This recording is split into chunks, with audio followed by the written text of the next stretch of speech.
Está muy bien. Bueno, muchas gracias, John. La verdad que, y Johan y los que estáis organizando esta conferencia para John Beckman, porque, bueno, yo creo que hay muchas palabras para definir a John. Yo al final de la charla voy a utilizar dos palabras para definir a John, que son suyas, no son mías, es su autodefinición. Y entonces, ¿qué hago yo aquí? Me ha dicho mucha gente, hola, ¿qué tal? ¿Cómo estás? Porque yo era del Instituto de Astrofísica hasta hace muy poco, ya más de 20 años. Pero dice, ¿y a qué has venido? Digo, pues aquí a saludar a John. Ah, ¿es que te dirigió la tesis? Podría perfectamente haberme dirigido la tesis John, porque solo que yo llegué un poco antes, ¿no? Pero muy poco. Entonces creo que es un momento espectacular para la astronomía española y ahora no nos damos cuenta, algunos sí, pero no nos damos cuenta de lo que significó John para el IAC y lo que significó el IAC para la astronomía española.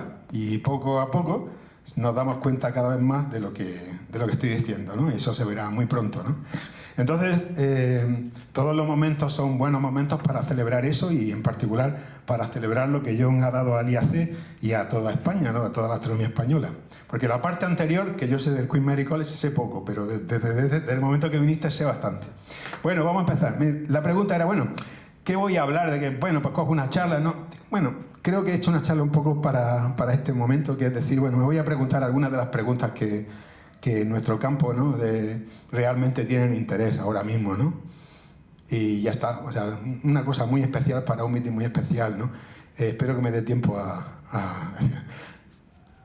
Estas son las preguntas que me he hecho, más o menos, ¿no? Las preguntas son 4, no sé si terminaré con todas, ¿no? Pero la primera es, bueno, creo que Javier Zaragoza y también Artemi habéis mencionado la Mass-Metaxy Relation, y entonces hay que preguntarse muchas cosas sobre la Mass-Metaxy Relation y es, ¿realmente entendemos lo que significa, ¿no? Entonces es una pregunta que me he hecho. Otra es el esfuerzo y la ganancia que se tiene con el estudio de la distribución espacial en galaxias. Cuando John estuvo, Mercedes, mucha gente que trabajaba con el Carlos Sánchez Magro, el telescopio del TCS antes, pues se hacían mapas, ¿no? ¿Acordáis del mapa en infrarrojo? O sea, el estudio de las galaxias con resolución espacial y espectral, pero espacial, es muy importante y veréis por qué. Yo creo que ahora es importante y voy a hablar de una cosa que se llama el metal budget, realmente, ¿no? Luego lo tercero es una serie de problemas que hay con las galaxias que nosotros llamamos local analogs, o sea, galaxias cercanas pero que parecen muy, muy parecidas a las que están en el universo temprano, y una serie de problemas, en particular uno muy concreto, que los modelos de evolución estelar y en particular las atmósferas de las estrellas más masivas no son capaces de explicar, ¿vale? Entonces empecemos con el primero. Bueno, a los que no quieran atender o tengan otras cosas que hacer, ya le doy la respuesta. Entonces la primera, la Mass-Metaxy Relation Star Formation Rate, la Fundamental Metaxy Relation que se llama, pues la respuesta es, hay que hacer una interpretación diferente de la que clásicamente se está admitiendo, ¿no? Desde la FMR. Esa es mi propuesta, ¿no? La segunda es cuando hacen la evolución en galaxias extendidas, o sea, con resolución espacial y espectral. Entonces, viene a cuento, cuando hacen la Chemical Evolution, es necesario, se dice necesaria, la presencia de los vientos galácticos enriquecidos. Bueno, yo digo que no really. ¿Okay? Después, la gas-to-gas ratio y la metalicidad. Bueno, esto es un poco el problema que hay de One Galaxy, One Point, que empezó con Sloan, ¿no? Todos los trabajos que se hicieron con Sloan y Kaufman y Thierry, o sea, mucha gente, from the Space Telescope, muchos sitios, se ganó muchísimo con Sloan, ¿no? Y se ha ganado muchísimo, pero Sloan tiene un pequeño problema cuando hablamos de espectroscopía, y es que tiene la filosofía de One Galaxy, One Point. Y una galaxia para nada es un punto. O sea, una galaxia para nada es un espectro. Entonces, en particular para la relación gas-to-gas ratio, la relación de polvo a gas, se identificaba una galaxia con un punto. Tiene tanto. No es verdad. Ya veréis por qué, ¿no? Y lo último es esto que decía, un problema que hay muy fuerte, todavía está sin resolver, que nosotros tenemos bastante que ver con eso, y que es el estado del arte de las atmósferas de estrellas muy masivas a baja metalicidad, que hoy en día todavía están intentando que aquello sople un poco más y que tenga más fotones, pero la verdad es que no llega a explicar las observaciones. Entonces vamos con los orígenes de la Mass Metallicity Relation. Tradicionalmente se dice que es este paper de James Leakey y colaboradores, están también los papers del 79. En realidad esta es la primera figura que se tiene. Hay otras anteriores, no figuras, de Larson y otros, pero la primera figura es esta, del paper del 79. Y esta es el presente. Por ejemplo, he cogido esto de un paper del 23, ya con datos de James Webb, y vemos que sí, que hay aquí la metalicidad con el oxígeno, la masa, y vemos que ya hay algunas galaxias que están sobre todo en la parte de muy baja masa, en las que hay una bastante fuerte polémica sobre si se rompe o no se rompe la masa metalicidad. Y hay una referencia anterior, este es un paper de Ricardo Amorín, que hizo la tesis también en el IAC. Entonces, que efectivamente, como ya dijeron Maiolino y también Cepa y Lara López aquí en el IAC, hay una dependencia con la Star Formation Rate. ¿Qué es esto? ¿No? La famosa Fundamental Metallicity Relation. Yo creo que es un poco pretencioso de Fundamental, pero bueno, o sea, la astrofísica es así, y cada vez más, ¿no? Están los remakes de las películas, le ponen esos títulos tan estupendos. Entonces es fundamental porque ellos dijeron que sí, que hay que hacer un cambio de variable, que la masa estelar sola no vale para definir la relación con la metalicidad, y entonces hace este cambio de variable en el cual en lugar de la masa, el logaritmo de la masa estelar de la galaxia, pues se le suma una combinación lineal de la Star Formation Rate y se dice que hay una relación, lo que sería la ecuación de un plano, ¿vale? Y es esto. En realidad, estos son los dos papers a los que se da el crédito, ¿ok? Manucci y Lara López. En realidad es un poco más complicado. Entonces nos fuimos a... Esto es con Salvador Duarte, ¿dónde está? Aquí. Salvador Duarte fue mi anterior estudiante, ahora está postdoc en Granada. Cogimos todo Sloan, se cogió todo Sloan, que son aproximadamente 200.000 galaxias con formación estelar del orden, y se hizo la metalicidad para todas ellas, ¿no? Y la masa. Entonces, efectivamente, salió aquí esta relación, ¿no? La masa-metalicidad. Yo, como soy muy quisquilloso para el tema de la metalicidad, pues lo que hice fue poner encima, para anclar realmente la calibración, todos estos puntos que veis aquí, que son de galaxias que se conocen muy bien del universo relativamente local, y estos valores están definidos, la metalicidad está definida absolutamente con el método directo lo más preciso que se puede. Y efectivamente, la calibración, como veis, cae encima perfectamente de las galaxias para las cuales se ha hecho de manera muy precisa, ¿vale? Bien, una vez que nos creemos la Mass Metallicity Relation, porque tiene un montón de dispersión, que ese es el truco, ¿ok? Entonces te vas y haces el mapa al revés.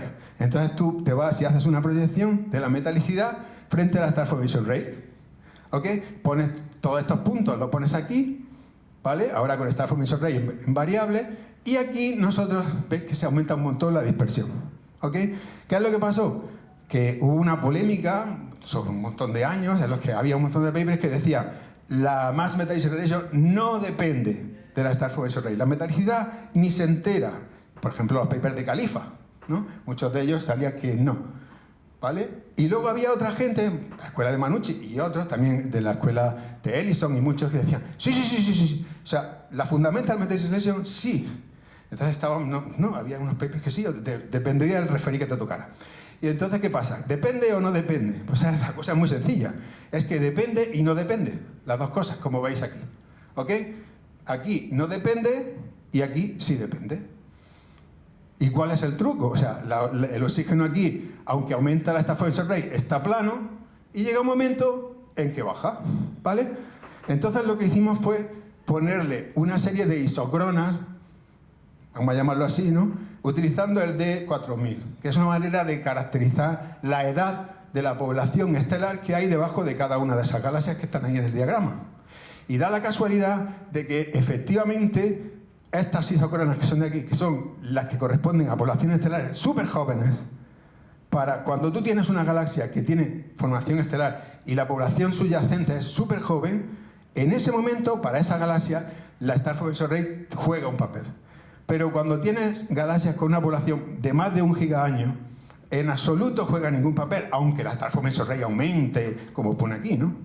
Entonces, ¿qué es lo que ocurre? Pues eso, es que es un fenómeno en el que hay que verlo al revés. Hay que ver que realmente la mass metal acceleration no es solamente un equilibrio, como se dice el bathtub, la teoría esta, ¿no? Del baño que echas agua y sale el agua por el agujero. Nunca se derrama porque hay un agujero, ¿no? Está un equilibrio entre inflows y outflows. Vale, todo lo que tú quieras, eso es correcto. Pero las galaxias para las que depende fuertemente la metalicidad de la Star Formation Rate son aquellas que son jóvenes. Cuando ya tenemos cierta edad, hay algunas cosas que cuando éramos jóvenes nos afectaban que ya no nos afectan. Se acabó, aunque los años pasen igual. Entonces yo creo que hay que darle la vuelta, ¿vale? Y hay que entender que es un fenómeno que depende de la juventud de la galaxia de la que estamos hablando. Dice, bueno, ¿y qué pasa aquí arriba? Bueno, ahí arriba se saturan todos los G.E.L.S, ahí da igual. Las galaxias que son muy masivas y muy metálicas les da exactamente lo mismo la Star Formation Rate. Bueno, aquí lo veis, ¿no? Hicimos los planos y si le metes esto, le metes el D4000, pues aquí tienes el plano y a partir del color, digamos, azul verdoso, empieza a haber un problema en la interpretación de la Fundamental Metal Acceleration, como decía Manucci y todo. Hay galaxias que se van mucho más que la media porque son muy jóvenes, simplemente por eso. Entonces, no están en el equilibrio. Es una cosa casi como... podría ser hasta casi evidente, pero están fuera del equilibrio. Pero claro, tenemos un problema y es que Sloan es un punto, una galaxia. ¿Qué pasa cuando realmente el espectro o sea, cuando nos vamos en toda la galaxia, no el espectro de la fibra del Sloan?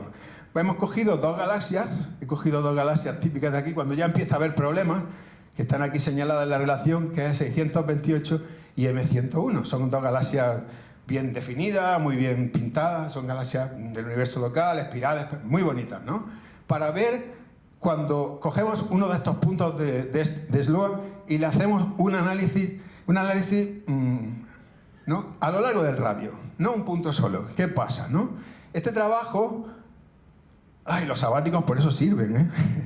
Este trabajo lo hice después de la dirección del IA. Me fui de sabático a Cambridge, estaba allí Mónica Relaño, lo hice con Mónica y con Ross Kénico y otros colaboradores. Y cogimos estas dos galaxias, ¿no? M101 y NGC 628, que son muy bien conocidas de mucha gente, ¿no? Entonces, para hacer este trabajo es muy caro, en el sentido de que necesita muchísima información. Entonces, ¿qué necesitamos? Bueno, por supuesto, a lo largo del radio, porque hemos dicho que lo vamos a hacer, la galaxia la resolvemos a lo largo del radio.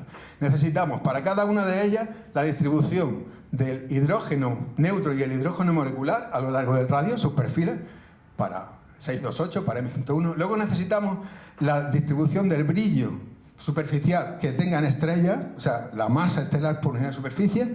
Aquí la tienes para una, aquí la tienes para otra, el radio normalizado R25. Luego necesitamos la metalicidad del gas, ¿vale? Para cada una de ellas tenemos el primer gradiente, el segundo gradiente. Todos estos gradientes están definidos no con calibraciones, son gradientes en los que tú la abundancia la has calculado con el método directo, con la temperatura electrónica, con sus propiedades físicas, no un promedio con una calibración de líneas así para salir del paso, ¿no? Y luego tenemos los perfiles radiales de la distribución de las estrellas y la metalicidad de las estrellas, ¿vale? En esta galaxia hay muy pocos puntos, pongo el ajuste a los pocos puntos, es de unos chinos. De hecho, esta galaxia es perfecta para hacerle la metalicidad con gran campo. Quien esté deseando de hacerlo, esta es tan cercana y no la tiene. Y esta es 628, estos son datos de Patricia Sánchez Blázquez y otros colaboradores, y son muy pocos los datos que hay. Bueno, cuando hacemos eso, ¿esto para qué, no? Para hacer una cosa muy sencilla, es decir, vamos a ver, si yo me creo la evolución química, ¿no? En cada punto, y entiendo que cada zona de la galaxia es un sistema, no la galaxia entera, cada zona de la galaxia espiral a lo largo es un sistema, ¿no? Pues yo puedo aplicar en cada corona circular el modelo de evolución química, ¿de acuerdo? Entonces os voy a decir qué pasa. Hacemos, ¿cómo se llama? La cuenta de la vieja. Eso, el metal budget, el budget de metales, la cuenta de la vieja de cuántos metales. Entonces veis aquí, estos dos puntos, el azul y el negro, serían, si yo me cojo el GIL, que se dice la eficiencia de producción de las estrellas de oxígeno, teórico, me cojo estos dos, o sea, es lo más parecido a la realidad en el logaritmo menos 2,2 o menos 2,5, ¿vale? Pues yo multiplicando la masa en estrellas que hay por la eficiencia que tienen las estrellas de producir oxígeno, pues me daría cuánto es el oxígeno que tengo que haber tenido en la galaxia. Más de eso es imposible, ¿de acuerdo? Mira, aquí están los dos puntos, el negro y el azul. Y luego empiezo a coger el gas, el polvo, las estrellas y lo sumo. ¿Cuánto oxígeno hay en el gas? ¿Cuánto oxígeno hay en las estrellas? Porque conozco la masa de las estrellas, su metalicidad, etc. Sumo cuántos metales hay en las estrellas, en el gas y en el polvo, ¿de acuerdo? Y mira, cae perfectamente el total, veis que pone aquí total, ¿no? De sumar medio interestelar, estrellas y polvo, ¿vale? Y míralo, aquí cae un poquito menos porque faltan estrellas al final. Contre, es que caja, no me lo esperaba, pero resulta que casa. O sea, ¿entiendes? Es una cosa, pero ¿cómo puede casar? Pero si siempre se había dicho que se necesita un outflow o un inflow que diluya y el problema de la enana G y toda la historia esta. Muy bien, pero casa, ¿vale? Con la cuenta de la vieja casa. ¿Eso qué quiere decir? Bueno, quiere decir, ahora vamos a la teoría, ¿no? Que yo podría, en teoría, excepto en este punto, aplicar el modelo más sencillo posible de evolución química. Eso es lo que significa. Entonces yo me voy aquí y digo, ¿cuál sería el yield efectivo que yo tendría que mirar frente al radio? Esta es la banda de lo permitido según la teoría de una estrella, o sea, de la producción de la supernova, y mira todos los puntos. Y si me voy aquí, esta es la fórmula de módulo simple, yo represento la Z, que es la metalicidad, frente al logaritmo de la inversa de la fracción de gas, y sale una recta, cuya pendiente es la eficiencia. ¿Qué quiere eso decir? Que en principio, excepto estos pocos puntos de aquí de fuera de M101 está... Sabéis que está rota, ¿no? Un poco está... la morfología de una parte superior está rota, ¿no? Pues todo perfectamente casa con el modelo simple, no necesitas invocar ningún tipo de outflow ni inflow y en principio no habría ningún problema, ¿vale? Es una cosa que es totalmente perpendicular. Esto es heterodoxo. Yo no suelo ser heterodoxo, pero mira, ha caído. Entonces, ¿qué es lo que ocurre? Bueno, ocurre que hay que revisar muchas cosas. Yo no digo que esto sea 100% verdad o mentira, es que hay que revisar. ¿Y qué es lo que hay que revisar? Los conceptos y la aplicación de los conceptos. Más que... Entonces me voy un poco a John. Para hacer eso, tienes que ser un poco ecléctico. Tienes que saber de muchos... O sea, tienes que entender qué es el H1, tienes que entender el gas, tienes que entender muchas cosas. Es difícil, pero habría que hacerlo. Entonces, claro, ¿qué pasa con el polvo? Bueno, pues fijaros, en los trabajos anteriores siempre se suponía, de hecho se supone, hay un paper muy famoso de Sandstrom y colaboradores y tal, que hay muchísimas galaxias, cada galaxia tiene un punto con la relación de gas a polvo, ¿vale? Y que depende ese punto, depende de la metalicidad de la galaxia, pero eso no vale. ¿Por qué? Porque cuando tú te metes dentro de una galaxia, de ella misma, a lo largo del disco, ¿vale? De ella, ¿vale? Mira cómo cambia la relación gas a polvo. En el centro de la galaxia, fijaros, y cuando te vas hacia afuera, fijaos. Y las dos galaxias son muy parecidas aquí, ¿eh? Aquí están las dos galaxias, una y otra. Y cuando ya lo ponen, en lugar de contra la metalicidad, contra la relación nitrógeno-oxígeno, que es una relación que te mide, es como un reloj químico de la evolución del disco, fijaros, es que es una recta, excepto la parte de fuera de M101. ¿Vale? Entonces, ¿qué nos dice esto? Bueno, que hay que revisar de nuevo el concepto de gas-to-gas ratio, de la relación de gas a polvo, que depende localmente de las condiciones, ¿no? Hay otros, este paper tiene bastantes figuras, hay otras figuras que son más interesantes, y que hay que aplicar las cosas cuando se hagan análisis a gran escala con miles de galaxias. Habría que tener mucho más cuidado en definir el promedio de una galaxia, dónde es en fin, una serie de cosas que no se hacen, y está muy sesgado los análisis que se hacen con la filosofía de una galaxia, un punto. Ahora mismo tenemos ya una suerte enorme, porque con los IFUs que hay, vamos, la gente que empieza ahora a trabajar en astrofísica son muy suertudos, los que estáis aquí, vamos, una suerte inmensa, porque antes los CCD eran enanos, y fijaros, ahora son enormes, los IFUs, los Integral Field Units con espectroscopía son enormes, o sea, hay una cantidad de ventajas y espectrógrafos que nos van a permitir no ya hacer un análisis radial, como he hecho yo con estas dos galaxias, sino un análisis en dos dimensiones de la galaxia proyectada. Y os pongo aquí estos ejemplos, ¿no? Para hacer una cosa que llamo quemodinámica, sobre todo de galaxias con muy pocos metales, que son las que me interesan a mí en este caso. Pero aquí veis que se puede representar, no que voy a decir todos somos astrónomos, se puede representar perfectamente en dos dimensiones muchas de las propiedades, en particular, por ejemplo, la temperatura electrónica del gas, la cantidad de helio 2, y ahora voy a ir por ahí. Esta es una de las galaxias muy poco metálicas, se ha hecho con Megara aquí en el GTC, ¿no? Esta es la excitación de la galaxia, la temperatura, el oxígeno. Y esta galaxia es muy poco metálica, se hizo con Muse en el VLT y aquí se descubrió el helio 2. Ahora voy a lo del helio 2. Entonces nosotros podemos ir a definir la estructura, la estructura de ionización y la derivación directa de propiedades físicas como son la temperatura electrónica del gas, que son tan importantes. Claro, ¿qué es lo que ocurre? Que cuando tú te vas, estas galaxias tienen pocos metales, no son tan grandes, estas son cercanas, se ven, ¿no? Pero a las que nos interesan, cuando están muy lejos, realmente pierden la resolución espectral. Es un problema que tenemos, ¿no? ¿Qué es lo que ocurre? Bueno, tú pierdes la resolución espectral, pero se me ocurre una vez, esto de hecho lo aplicamos a la tesis del César Esteban para otra cosa, que son nebulosas, pero en la filosofía es la misma, pero tú tienes resolución espectral. Y entonces con la resolución espectral, aunque tú tengas la información solamente de un punto, tú puedes resolver en el espacio de velocidad los componentes de velocidad que tenga esa galaxia, aunque no los veas.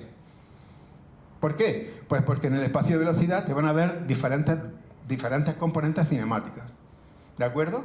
Y entonces esas mismas galaxias que eran un punto, que son las llamadas Greenpeace, que son galaxias que tú las ves como si fuera una estrella verde, en el Sloan se clasificaron así porque eran como unas estrellas verdes, y le llamaban Greenpeace, guisantes verdes, ¿no? Esas galaxias se clasificaron, son puntos. En cambio, cuando tú las observas con una resolución espectral relativamente buena, es decir, puedes resolver 20, 40, 50 kilómetros por segundo, ves que las galaxias tienen componentes, sus líneas de emisión tienen componentes en velocidad. O sea, son una acumulación de sistemas. Tú no los ves porque son compactas, pero están acumuladas. Y entonces, este fue el primer artículo que hicimos. Esto lo hice con Ricardo. Ricardo, después de aquí, se fue de postdoc conmigo en Granada, con el proyecto aquel que se llamaba Primera Ciencia con el GTC, ¿no? El Consolide, es un gran proyecto, con mucho dinero. Entonces, resulta, este fue el primer artículo. Entonces, estas galaxias dan una serie de componentes en velocidad. Digo, ¿pero esto será verdad? O sea, ¿realmente estas galaxias tienen esos componentes? Entonces nos fuimos al telescopio espacial y de estas galaxias había imágenes y efectivamente tú contabas los componentes que estas galaxias tenían en la imagen del telescopio espacial y eran los componentes que tenían las galaxias cinemáticamente. Entonces tú puedes resolver, cinemáticamente puedes coger cada uno de los componentes en velocidad y hallar la física, la química de cada uno de estos sistemas independientemente, aunque no los resuelvas en el espacio bidimensional. Esto es muy interesante. Ahora, esto, por ejemplo, esta última búsqueda la hemos hecho en el campo ultra profundo del VLT, que ha salido de Bacón y colaboradores, ¿no? Y este tipo de galaxias eran un punto, resulta que tienen un campo de velocidad, es una pequeña rotación, ¿vale? Se ve ahí. O sea, la información que hay en el campo de velocidad es muy importante. Seguimos. Estas son de este tipo de galaxias. Estas son las que se están descubriendo en el VLT, con el Muse Ultra Hubble Deep Field, y esta es la que están saliendo en el survey de JPAS, que ha mencionado antes, creo que Javier. Con los filtros salen muchísimos de estos ejemplos. Todas son iguales, ¿vale? Son muy compactas, de este color, verdoso, y estos son los espectros. Hay muchísimos. Bueno, aquí ha habido pues Jorge, esto desde Loan, Enrique Pérez Montero, Iglesias, Pera, Lumbreras, Alejandro. Mucha gente está contribuyendo a aumentar la... Vale, ¿estas galaxias qué tienen de particular? ¿Por qué tenemos tanto interés en estudiar estas galaxias? Parece que tengo una manía con la cosa pequeña y que emite poco. Bueno, es que resulta que hay una correlación muy interesante. Y es que cuando se buscaba el helio primordial, que yo al principio trabajé y después ya lo dejé, porque fin, total, ya se sabía, el Bernard, que era mi supervisor, Bernard, un amigo de John, trabajó mucho en eso. Y realmente, estaba hablando ahora con Rafa, y realmente ahora mismo el problema que tenemos con el helio primordial son las correcciones.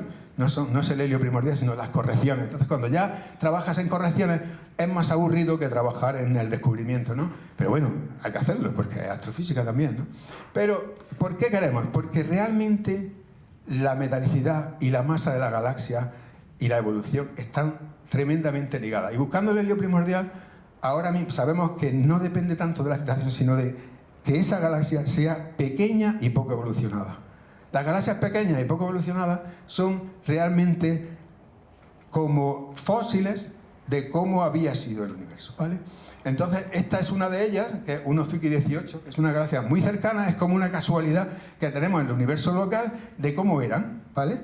Y entonces descubrimos una cosa que no se había visto antes con un info, y es una región helio 2, no una región H2, sino toda esta cosa de aquí Esto es hidrógeno.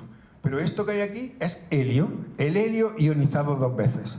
Para ionizar el helio 2 veces necesita más de 54 electronvoltios porque tiene un potencia de ionización tremendo. Entonces resulta que esto fue un fenómeno... O sea, esto fue un bombazo. ¿Por qué? Porque tiene un gas muy caliente, pero además es que estás ionizando todo un núcleo de una galaxia, de estas pequeñas. Entonces tú haces la cuenta que tiene los rayos X, buscamos todas las fuentes posibles de ionización. ¿Cómo es posible que tengas tanto helio 2 ionizado? No hay manera humana de explicar esa ionización del helio, pero además con fórmulas de los teros de primera de la cuenta de la vieja. Es decir, ¿no?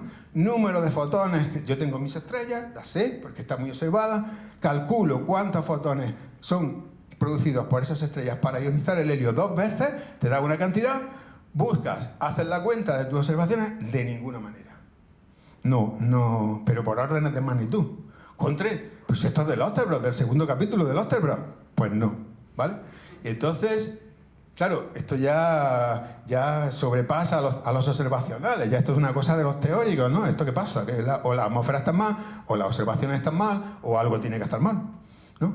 Entonces sigues adelante y es que no le pasa a ella sola, también le pasa a esta SBS 0335, fijaros esta enorme región de helio 2, esa es muchísimo más grande, cuando haces la cuenta de ninguna manera, y cuando hemos observado, por ejemplo, esta otra, esta ya ha sido con Megara, PHL 293b, pues lo mismo, ¿vale?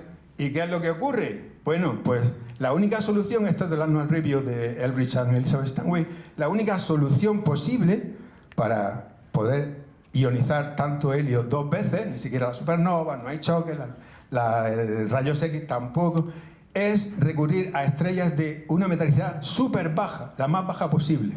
¿Veis? Esto es la predicción de la ionización de estos modelos frente al potencial de ionización. Este es el potencial de ionización del helio 2 veces. Esto sería para metalicidad solar, ¿vale? Todos nuestros puntos que están aquí están para metalicidad. O sea, solamente lo puedes explicar con estrellas o que sean casi cero metales. O sea, si tú supones que existen esos modelos, tú supones modelos de estrellas ionizantes que tienen casi cero metales y entonces producen los fotones ionizantes suficientes para ionizar el helio. ¿De acuerdo? Y ya está. Entonces dices, bueno, pues ¿qué pasa? ¿Que hay población 3 aquí? O sea, hay population 3, que son estas estrellas aquí. Eso es un anatema. No se puede decir, porque la población 3 ni siquiera el James Webb la ha encontrado todavía. Entonces, ¿qué es lo que ocurre? Bueno, ocurre o que las atmósferas no están bien, o que hay otras estrellas muy masivas que sí son capaces de producir esa cantidad de electrones. Y ya está. Yo quería terminar aquí un momentito ya con esta pequeña homenaje a John. O sea, yo no he sido estudiante de doctorado de John, pero soy estudiante de John, como otros muchos que no están aquí, y que yo recuerdo cuando yo llego al IAC, pues creo que fue un cambio tremendo. Vino con Carlos Sánchez Magro, ¿no? Carlos Sánchez, y los estudiantes era una atmósfera completamente distinta. Todos los días salíamos, yo creo que no sé cuántas cañas nos hemos tomado en la tropical, o sea, había una atmósfera completamente diferente de lo que era, digo diferente incluso a la que hay ahora en mi centro, ¿no? A lo que era un estudiante de doctorado, cómo se hacía cómo se hablaba, cómo se comía, cómo se vivía, ¿no? Alta metalicidad. Alta metalicidad y compacidad, y eso llevó a muy exitosos, tuvo muchísimos estudiantes, como está demostrado hoy, ¿no?